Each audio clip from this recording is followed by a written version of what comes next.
Hai, selamat pagi.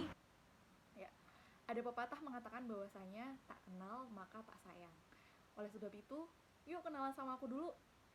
Perkenalkan, nama aku Flaviana Lintang Febriani, biasa dipanggil dengan sebutan Fla. Mirip ya sama nama puding. Aku merupakan anak pertama dari dua bersaudara. Dan adikku sendiri saat ini merupakan salah satu pelajar di sekolah negeri di Kota Magelang. Dan aku sendiri merupakan anak tertua dari pasangan Dominikus Savio Heru Sakti Wibowo dan juga Tipuk Sulfianti, yang mana saat ini ayahku bekerja sebagai kepala teknik tambang di salah satu perusahaan pertambangan batu bara di kawasan Kalimantan Selatan. Sementara ibuku sendiri merupakan seorang ibu rumah tangga. Untuk background pendidikanku sendiri, aku sendiri merupakan lulusan dari Universitas Negeri 11 Maret Surakarta dengan jurusan Teknologi Pangan. Nah, aku kebetulan lulus dengan jangka waktu 3 tahun 10 bulan, yang mana aku juga berkesempatan untuk mendapatkan predikat cum laude dengan IPK 3,72.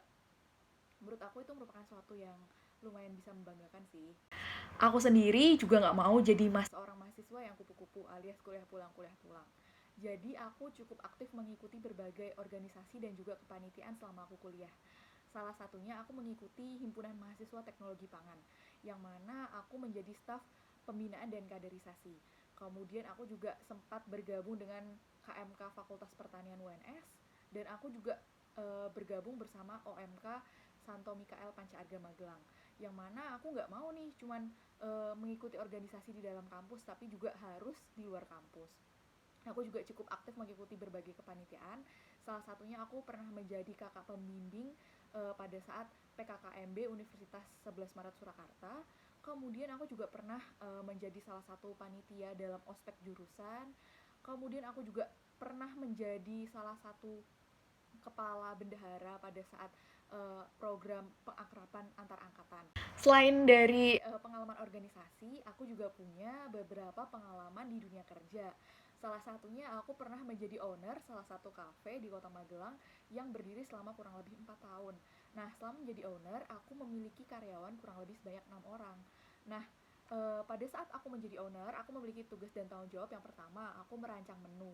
Kemudian aku juga melakukan riset pasar tentang apa sih menu-menu yang sekarang lagi hits di kalangan uh, remaja, khususnya menjadi target pasar dari kafe aku. Kemudian aku juga melakukan koordinasi dengan supplier, kemudian aku juga melakukan pengontrolan untuk kebersihan karyawan, untuk kebersihan bahan makanan, kemudian untuk kebersihan dari si kafe ini sendiri. Selain itu, aku juga punya pengalaman internship di PT Indofood Sukses Makmur Divisi Bogasari Jakarta Utara.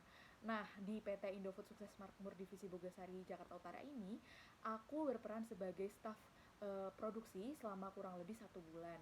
Nah, selama menjadi staf produksi ini, aku membantu kepala produksi atau yang biasanya disebut miller di Bogasari sendiri untuk melakukan pengawasan terhadap proses produksi agar dapat mencapai target baik dari segi kuantitas maupun kualitas. Aku juga membantu dari proses pengontrolan dokumen produksi, kemudian aku juga membantu pada saat pengecekan kualitas dari hasil gandum yang digiling menjadi tepung, seperti aku melakukan pengecekan moisture gandum, kemudian aku melakukan pengecekan hasil grinding, kemudian aku juga melakukan pengecekan dari release test, kemudian pekar test, ya seperti itu. Selain itu, di akhir masa perkuliahanku, aku juga memiliki kesempatan untuk dikontrak oleh pihak LIPI Yogyakarta, yang mana LIPI sendiri kita tahu bahwa merupakan lembaga penelitian resmi milik pemerintah Republik Indonesia. Nah, aku dikontrak LIPI sendiri kurang lebih selama 10 bulan, dari awal September 2019 hingga Juni 2020. Nah, selama di kontrak LIPI, aku menjalankan proyek penelitian LIPI yang berkaitan dengan inovasi produk. Nah, di situ aku menjalankan penelitian untuk melakukan inovasi produk dari produk mie kering dengan penambahan tepung mokaf dan juga ekstrak dari sayur-sayuran, yaitu wortel. Nah, di sana aku melakukan analisis fisika, kimia, dan juga sensoris untuk mendapatkan formulasi terbaik. Kemudian aku juga melakukan analisa untuk menentukan komposisinya dan juga melakukan uji pendugaan umur simpan untuk mendapatkan umur simpannya. Kemudian aku juga menentukan untuk kemasan terbaiknya, yang mana produk tersebut saat ini sudah sukses masuk di beberapa toko oleh di wilayah Yogyakarta dan juga Surakarta. Nah, selanjutnya aku juga memiliki kesempatan untuk dapat bekerja di salah satu perusahaan multinasional dari Thailand, yakni PT Charoen Pokpan Indonesia. Aku mendapatkan pekerjaan di PT Charoen Pokpan ini sebelum aku wisuda, dan aku berkedudukan sebagai Floor Lady Production. Nah, Floor Lady ini bisa disebut juga dengan kepala produksi, yaitu di mana aku memegang satu shift. Nah, aku memiliki anak buah kurang lebih banyak 40 orang, di mana aku bertugas untuk membuat planning produksi, kemudian aku juga mendisiplinkan karyawan, aku juga mengontrol jalannya proses produksi dan juga mengawasi proses produksi agar memenuhi dari target produksi baik secara kuantitas maupun secara kualitas. Aku juga harus memastikan bahwasanya produk yang diproduksi merupakan produk yang sesuai dengan SOP dari perusahaan, GMP dan juga HACCP. Kemudian aku juga bertanggung jawab untuk membuat tim yang solid dan juga berkoordinasi dengan anak buahku.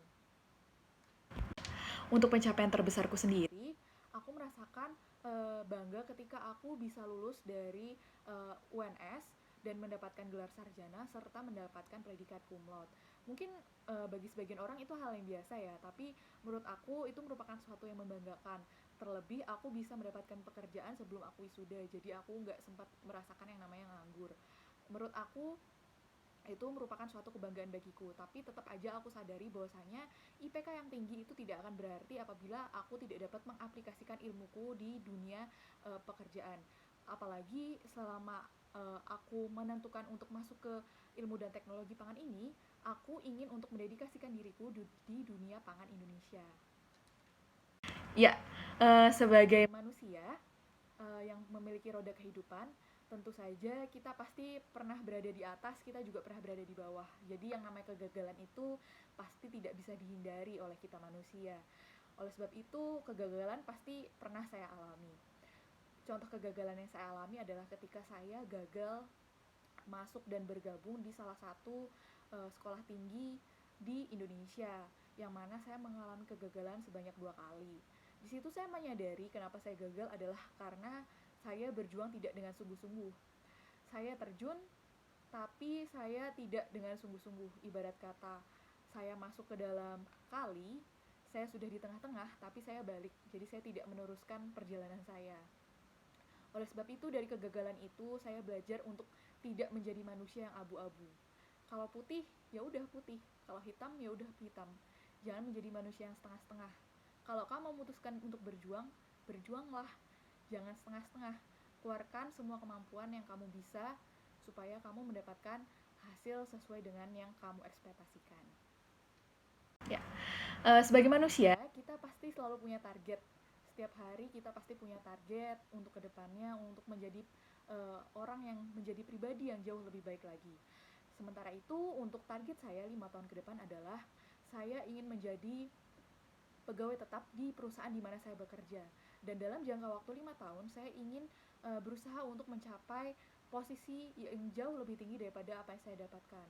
Dan saya juga ingin membeli rumah dengan uang sendiri, yakni dengan cara KPR. Jadi ketika saya sudah menjadi seorang pegawai tetap, maka saya akan mengambil KPR sehingga dalam jangka waktu 5 tahun ke depan, selain saya bisa mendapatkan status sebagai pegawai tetap, saya juga bisa mendapatkan posisi yang jauh lebih tinggi daripada saat ini, dan kemudian saya juga dapat memiliki rumah pribadi.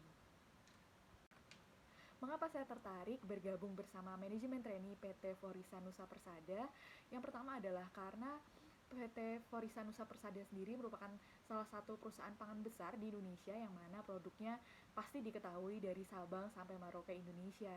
Selain itu, untuk produk dari PT Forisa sendiri banyak saya konsumsi di kehidupan saya sehari-hari, sehingga merupakan suatu kebanggaan bagi saya apabila saya dapat bergabung bersama PT Forisa Nusa Persada, terlebih bersama manajerialnya, yang mana saya dapat menyaksikan sendiri bagaimana sih proses pembuatan dari produk-produk yang pada akhirnya dapat didistribusikan dan dapat dikonsumsi oleh masyarakat Indonesia. Oleh sebab itu, besar keinginan saya untuk dapat bergabung bersama PT Forisa Nusa Persada ini. Terima kasih, selamat pagi.